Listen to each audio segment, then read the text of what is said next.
ప్రియులారా, మన ప్రభు అయిన యేసుక్రీస్తు నామములో మీకు శుభోదయం. ప్రభు సమీపంగా ఉన్నాడు. అనుదిన ఆత్మీయ ఆహారం ఏప్రిల్ 1 మంగళవారం.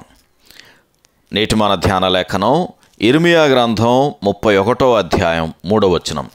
శాశ్వతమైన ప్రేమతో నేను నిన్ను ప్రేమించుచున్నాను గనక విడువక నీ ఎడల కృప చూపుచున్నాను. వ్యాఖ్యానాంశం శాశ్వతమైన ప్రేమ. వ్యాఖ్యానాంశం శాశ్వతమైన ప్రేమ. వ్యాఖ్యానం: అంతరిక్షంలో ఒక్క గోళం కూడా సృష్టించబడక మునుపు, కాలము ప్రారంభం కాకమునుపు దేవుడు ఒంటరిగా ఏకాంతంలో నివసించిన ఆ అనాది కాలాన్ని ఒక్కసారి ఊహించుకుందాం.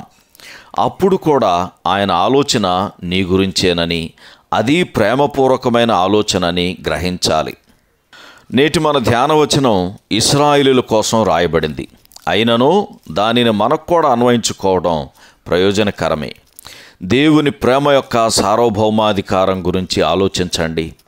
ఆయన మనల్ని తన వైపు త్రిప్పుకునేది మనలో ఏదో ఉందని కాదు.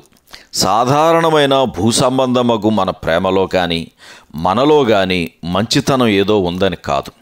ఆయన మన ఎడల జరిగించిన ప్రతిదానికి కారణం ఆయన కృపయే. ఆది నుంచి ఆయన ప్రేమ శాశ్వతమైంది. మానవుల ప్రేమ నిన్న ఉండి ఉండవచ్చు, రేపు లేకపోవచ్చు. కానీ దేవుని ప్రేమ ఎన్నటికీ తరిగిపోదు.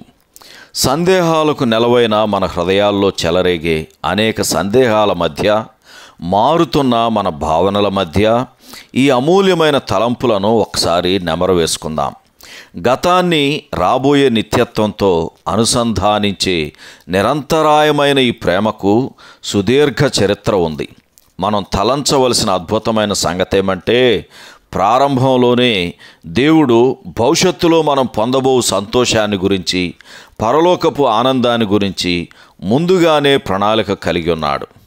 అందుకే ఆయన మనల్ని ఎలా తన వైపుకు ఆకర్షించుకోవాలా అని ఆలోచించాడు. ఆయన శిలువ యొక్క నైతిక శక్తి ద్వారా మనలను ఆకర్షించాడు.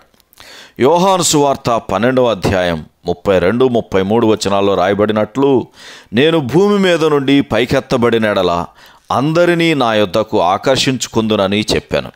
తాను ఏ విధంగా మరణం పొందవలసి ఉండనో సూచించుచు ఆయన ఈ మాట చెప్పాను.